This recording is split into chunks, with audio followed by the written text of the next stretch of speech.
Bonjour, bonsoir mes chers compatriotes guinéens, selon vos points géographiques, votre frère ami Souleymane Condé. Ce jeudi 12 mai, 12 mai 2022. Il est exactement 16h31 heure de Boston. Je fais cette vidéo pour dire au colonel Mamadi Doumbouya, président de la transition, que n'est pas Djali Rawlings qui le veut, n'est pas Amadou Toumani Touré, paix à son âme, qui le veut, n'est pas Djali Rawlings, paix à son âme, qui le veut, l'ancien président du Ghana. Et on ne devient pas n'est pas Nelson Mandela qui le veut. Il paie à son âme. Il y a des critères, il y a des principes et des valeurs à respecter. Il y a aussi de faire violence sur soi, refuser ce qu'on aime, refuser ce qu'on désire, préférer l'intérêt général au détriment de son propre intérêt personnel. C'est à travers ces comportements qu'on devient Nelson Mandela, qu'on devient Djali Rawlings, qu'on devient Amadou Toumani Touré, paix à leur âme. Vous avez vu l'ancien président, le régime déchu. Il a toujours parlé, il a toujours voulu être Nelson Mandela ou le Barack Obama de la Guinée. Pourquoi il n'est pas devenu Nelson Mandela? Parce qu'il avait les principes et des valeurs contraires aux valeurs de Nelson Mandela, qui a fait de Nelson Mandela. Ce n'est pas les 27 ans de prison de Nelson Mandela qui ont fait de Mandela Mandela, non. C'est quand il est sorti de la prison, l'après-prison, il a su se faire violence.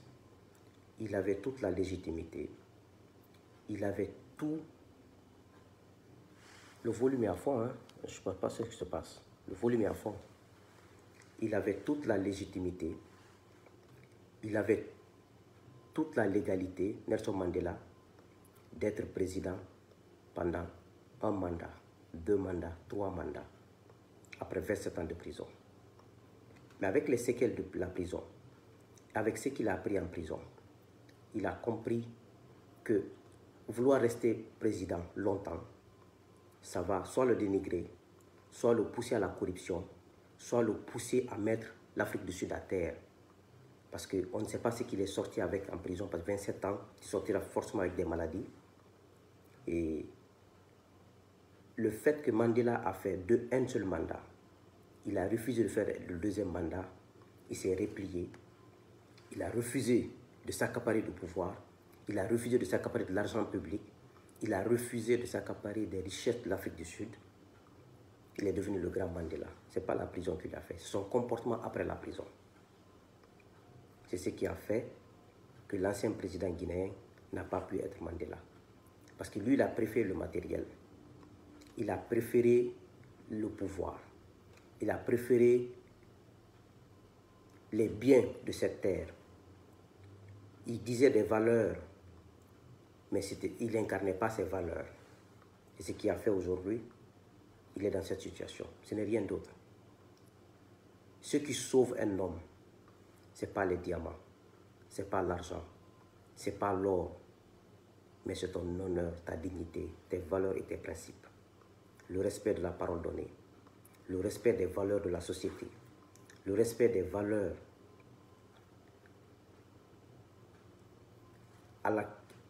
auxquelles tu as souscrit, le respect de l'humanisme. Quand ça échappe à un homme, tu échoues. Aujourd'hui, on a des exemples pratiques chez nous. Ceux qui sont en prison n'allaient jamais imaginer qu'ils allaient partir en prison. Et je dis souvent que ce n'est pas Doumbouya qui est fort. Ce n'est pas Doumbouya qui les a mis en prison, c'est Dieu. Par rapport à leur passé. Dieu ne se contredit jamais. Dieu nous dit, allez sur ce chemin, je vais vous honorer. Faites ce comportement. Je vais vous honorer et je vais vous élever. Ne faites pas ces comportements. Ne faites pas ça, sinon je me fâcherai contre vous. Et quand vous le faites, tôt ou tard, tu subiras. Je préfère rester pauvre dans ma vie que voir mes enfants grands, 20 ans, 30 ans, 40 ans, et qu'on me dise devant mes enfants, votre père a volé, votre père a menti, votre frère s'est associé à des gens pour tuer des gens à cause du pouvoir, et que je me retrouve en prison. Je n'aurai même pas le courage de m'exprimer devant mes enfants. Parce que pour moi, le fait que mes enfants me voient comme un modèle, il n'y a pas de prix à ça. Et ça, rien ne peut donner ça à un homme que la droiture, que l'honnêteté, que l'amour pour les prochains, que d'éviter de faire du mal à ton prochain, quel qu'il soit. Donc, Monsieur le Président de la Transition, colonel Mamadi Doumbouya, si vous voulez être Rawlings, écoutez l'histoire de Johnny Rawlings. Je vous explique. L'ancien président du Ghana, décédé en 2020, novembre 2020, il a 2 ans de cela, paix à son âme, Johnny Rawlings. Les gens disent souvent qu'il a fait 2 coups d'État. Non. Johnny Rawlings a fait 3 coups d'État. 3. Le premier coup d'État, il a tenté le 15 mai 1979. Il a échoué. Il a été arrêté, jugé, condamné à mort. 3 semaines après, des officiers se sont révoltés. Ils sont venus le sortir en prison. C'est-à-dire qu'il a fait le premier coup d'État le 15 mai 1979, a été jugé, condamné. 3 semaines après, le 4 juin 1979, des officiers sont venus le sortir en prison. Ils ont fait le même jour, ce 4 juin 1979, ils ont fait un deuxième coup d'État. Et le président alors, il s'appelait M. Alfred Akufo. Ils l'ont renversé, ils ont pris le pouvoir. Écoutez bien. Premier coup d'État, il échoue, jugé, condamné à mort. 3 semaines après, les officiers le sortent de prison, ils font le coup d'État le 4 juin 1979.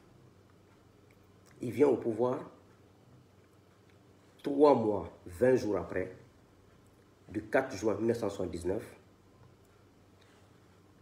au 24 septembre 1979, 3 mois, 20 jours, Rawlings organise les élections, il donne le pouvoir, même pas les, il donne le pouvoir à les civils. Et le président d'alors s'appelait Liman. Imaginez que Dieu sait faire récompenser des gens quand tu fais des bonnes choses. Si Rawlings était un assoiffé de pouvoir, Rawlings n'aimait pas son pays. Rawlings était quelqu'un qui aimait le matériel. Tu as fait un premier coup d'État, tu as échoué. On t'a condamné à mort. Dieu t'a sauvé 3 semaines après. On t'a sorti, tu as fait un deuxième coup d'État. Tu ne vas plus laisser le pouvoir. Malgré ça, 3 mois, 20 jours, même tes amis militaires vont te faire un complot pour t'éliminer parce que tu veux mettre l'or et fort à l'eau. Rawlings a remis le pouvoir aux civils 3 mois, 20 jours après le deuxième coup d'État. Ça, s'est fait le 24 septembre 1979. Donc, il se retire de la vie politique.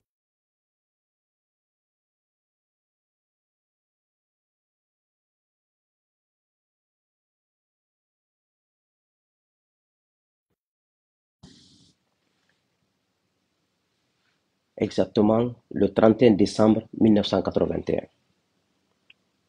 Quand il a rendu le pouvoir après le deuxième coup d'État en 1979, il s'est retiré 2 ans, 6 mois, 6 jours. Il a vu que le pouvoir civil a ramené la corruption en train de mal gérer le pays.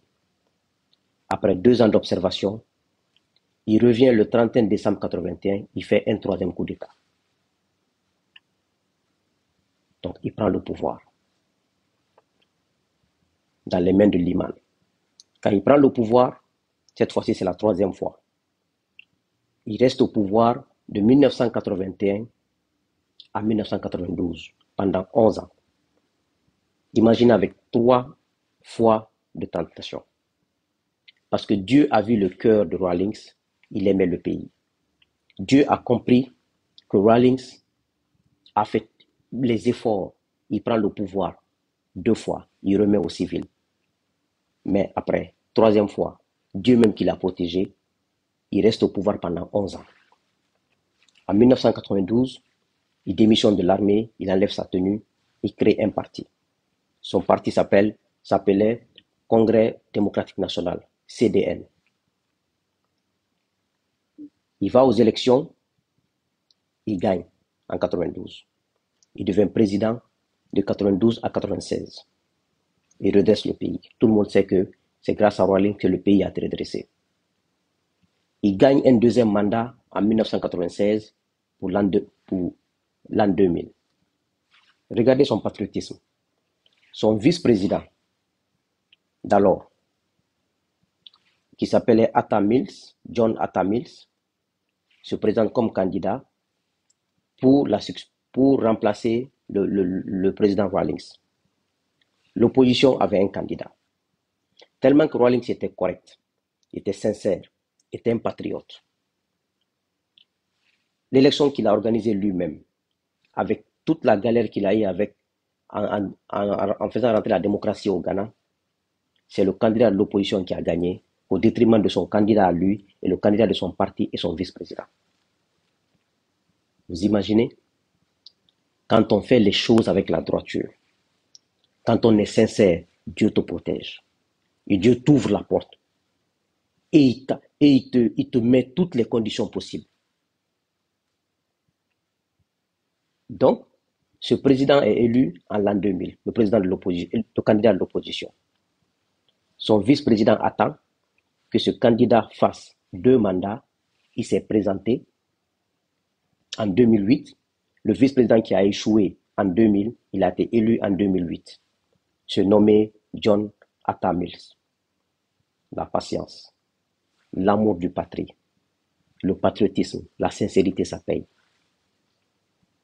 Mais quand tu es malhonnête, quand tu veux tromper tout le monde, quand tu penses que tu es malin que tout le monde, tu vas échouer.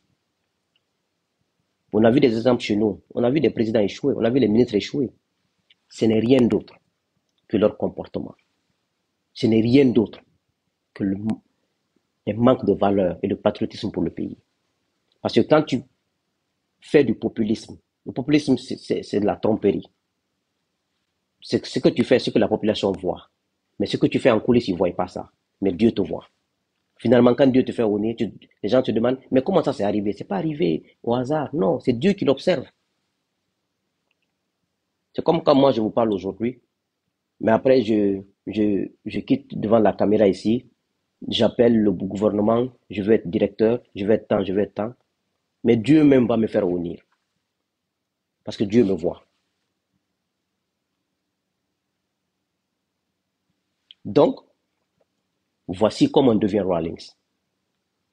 Ça, c'est pour dire à ceux qui ne connaissent pas, à chaque fois on nous a dit que Rawlings a fait 2 coups d'État. Non, il a fait 3 coups d'État. Le premier, il a échoué. ATT, il a fait le coup d'État en mars 1991. Il a fait 1 an au pouvoir. En 92, il organise des élections. Il donne le pouvoir à Alpha Omar Konaré. Alpha Omar Konaré fait 10 ans au pouvoir. ATT devient candidat en 2002. Il devient président. Sinon, ATT pouvait dire non, Konaré, tu fais 5 ans. Après 5 ans, je viens au pouvoir. Mais il n'a pas voulu. Il est resté 10 ans. La patience et l'amour pour le pays. Et croire en son destin. Et arrêter de mentir aux gens. Arrêter de tromper les gens. ATT est devenu président en 2002. Il a fait 2 mandats de 5 ans, 5 ans. Jusqu'en 2012.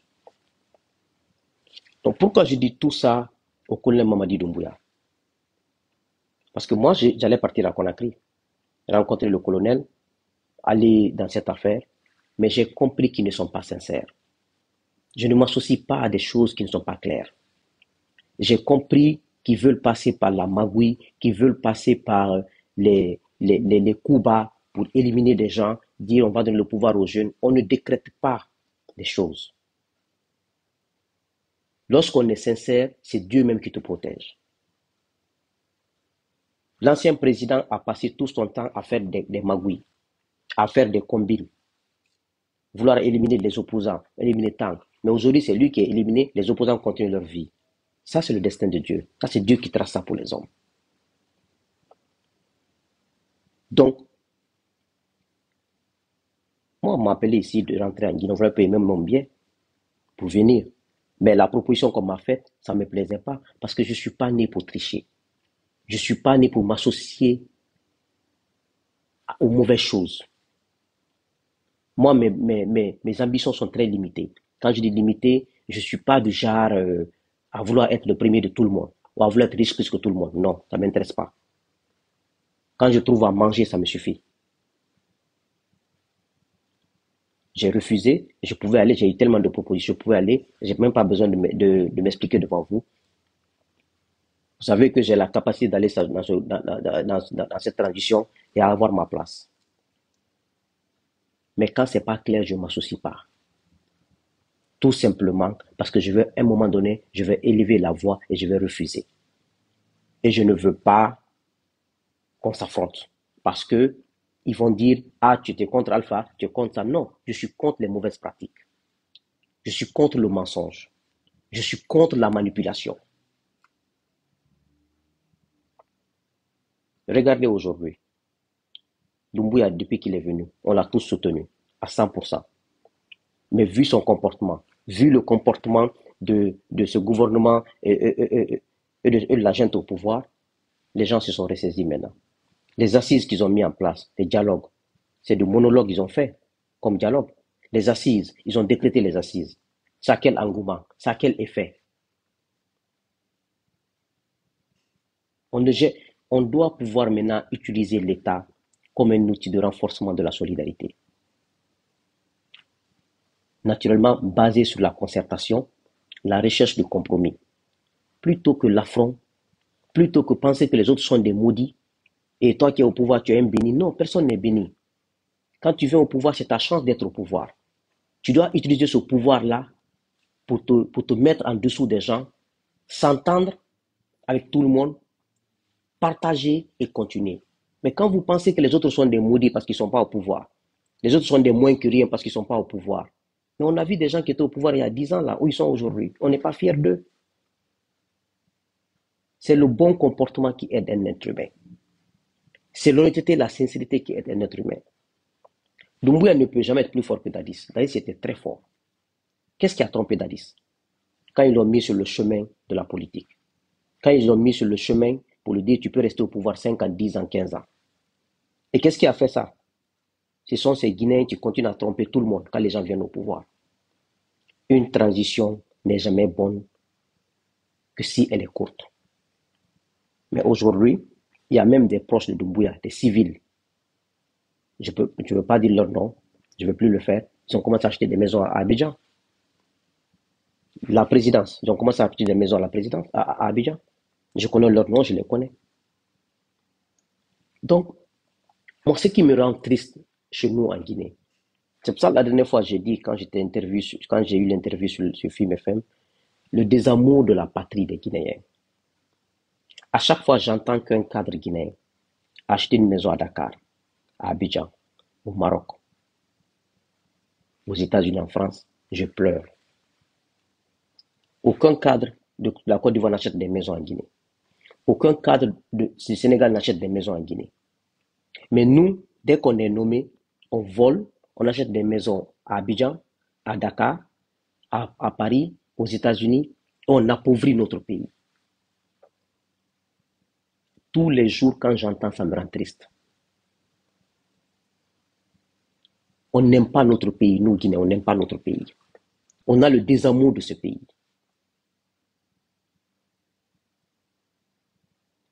Et le CNRD pense que personne ne les voit. Tout ce que vous faites aujourd'hui, les gens n'osent pas vous le dire, mais on voit tout, on sait tout. C'est comme les gens de Alpha. On connaissait leur maison, on connaissait tout ce qu'ils faisaient, mais on se taisait. Parce que dès que tu faisais, ils t'attaquaient. Aujourd'hui, les gens vont se taire, mais les gens recensent tout. Le jour où vous allez quitter au pouvoir, les gens mettront sur la place publique. Et vous allez comprendre que vous n'êtes pas caché. C'est pour cela qu'il faut être dans la droiture. C'est tout ce qui sauve un homme. Monsieur Colonel Doumbouya, Monsieur le Président de la Transition, je vous ai toujours, depuis le 13 décembre 2021, quiconque vous dit de rester au pouvoir, plus de 24 mois vous trompe. Et si c'est votre ambition personnelle, vous vous trompez. Vous n'allez pas rester plus de 24 mois au pouvoir. Et j'avais dit dans ma vidéo du 13 décembre 2021, que vous voulez manipuler le CNT pour mettre des bénis oui là-bas, et pour que quand vous proposez une date, ceci confirme ou ils augmentent la date. Et on a vu, 39 mois est parti, ils ont enlevé 3 mois, 39 mois est parti, ils ont enlevé 3 mois, ils ont dit 36 mois. Vous avez votre plan. Ceux qui ont accompagné Alpha pour le troisième mandat avaient leur plan. Détruire l'opposition. Et 2025 va trouver que Alpha est vieux. Ça va trouver qu'eux, ils sont riches. Ils se sont enrichis avec les biens de l'État. Maintenant, ils vont se lever, ils vont devenir des candidats, ils vont être présidents. C'était ça leur plan. Surtout les ministres jeunes. Tout ce qui était jeune ministre de Alpha Condé là, à la présidence bas, dans le gouvernement bas, c'était leur plan. Maintenant, les DAF là, les 518 DAF, les directeurs de régie financière, c'était leur plan d'accompagner ces gens-là en 2025-2026 pour être président en Guinée. Maintenant, aujourd'hui, on est où? Parce qu'ils trompaient Alpha, ils trompaient le pays et ils pensaient être malins. Moi, ils m'avaient contacté. 2 ministres m'avaient contacté de venir avec eux. J'ai dit que je ne m'associe pas à ça. Parce que d'abord, votre troisième mandat, il y aura du sang. Les gens vont mourir. Les gens vont être blessés. Je ne veux pas être comptable de ça devant Dieu et ma conscience doit être tranquille, donc je ne m'associe pas à ça. Aujourd'hui, je n'ai pas de villa, je n'ai pas d'étage, mon compte n'est pas rempli d'argent, mais j'ai la paix du cœur. Je dors tranquille, je me lève tranquille, je joue avec mes enfants, je joue avec ma femme, je n'ai aucun souci, je ne me reproche de rien. C'est ça, notre pays. Au nom de Dieu, Doumbouya. Moi, je dis ce que est bon pour vous, ce qui est bon pour la Guinée. Non, ce que vous aimez entendre. N'allez pas. Et j'ai appris que notre porte-parole du gouvernement a dit que les 9 mois qu'ils ont fait, les 9 mois ne font pas partie. Que les 3 ans là, je ne sais pas quand ça va commencer, mais les 9 mois qu'ils ont fait là, ça ne fait pas partie. Vous me faites rire. Quand on m'a arrêté, ils ont dit à la juge, j'avais les renseignements, de me condamner 5 ans. Minimum 3 ans, maximum 5 ans. Que je dois rester en prison jusqu'à ce qu'ils finissent leur premier mandat. Je souriais seulement. Parce que en prison, je priais la nuit. Parce que j'aime prier la nuit. Je me levais à 1h, 2h du matin pour prier. Et Dieu en a jugé autrement. Et ceux qui m'ont arrêté, tous les complices, excepté Fabou Kamara et Mohamed Simakan, le patron de la BRI d'alors, tous les autres complices, c'était des cadres malinqués, des cadres jeunes malinqués. Des directeurs, des ministres à la présidence, des ministres dans le gouvernement, c'est eux. J'ai leur nom, j'ai tout. Ils ont mis la pression sur la juge. Il faut que Souleymane Sondé soit condamné 3 ans minimum, maximum 5 ans. Il doit rester là-bas. Il ne doit pas sortir. Aucune ethnie m'a arrêté, hein. C'est les cadres malinqués. Parce que j'étais contre eux. Pourtant, je n'étais pas contre eux. J'ai dit que le troisième mandat n'est pas bon. Ça va faire couler le sang. Ça va détruire le pays sur le plan social, sur le plan économique, sur le plan politique. Et c'est ce qui est arrivé. Et Doumbouya, c'est le même chemin. Mais il n'ira nulle part. Parce qu'ils vont penser que, excusez-moi le terme, que c'est Alpha Condé qui est maudit. Il n'est pas maudit.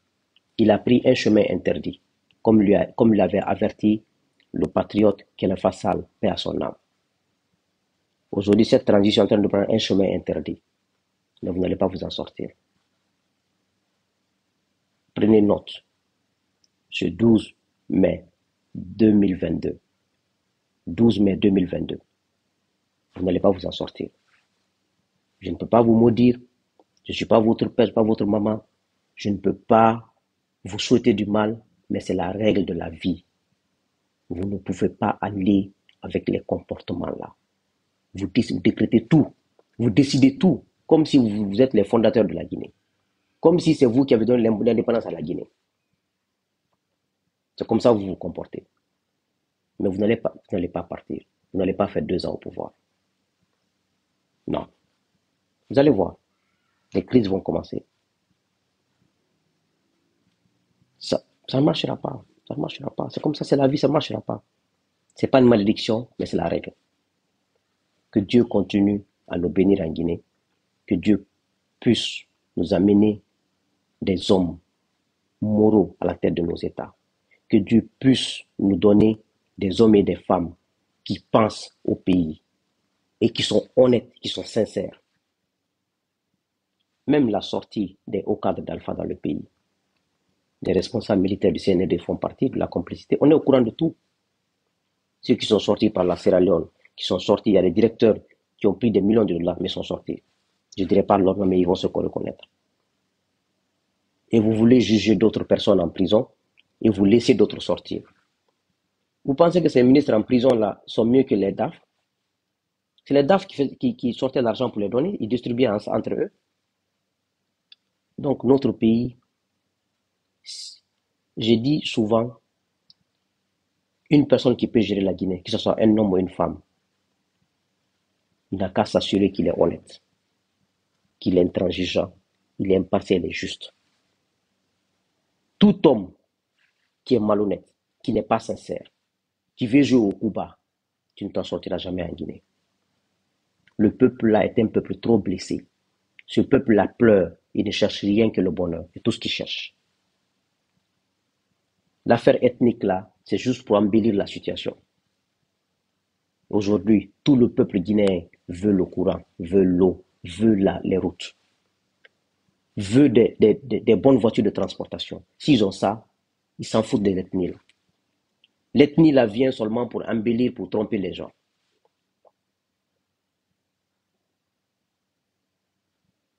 Donc, je vais m'arrêter là. Et c'était pour donner le parcours de Rawlings à Doumbouya et le parcours d'ATT.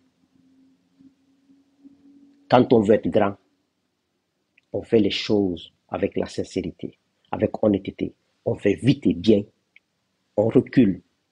Toi-même, quand tu quitteras le pouvoir, tu vas t'asseoir, tu vas voir que tu faisais beaucoup d'erreurs. Et avec ça, vous pouvez vous préparer.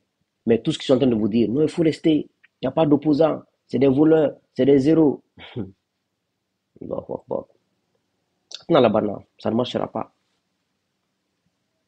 Donc moi, je vous remercie.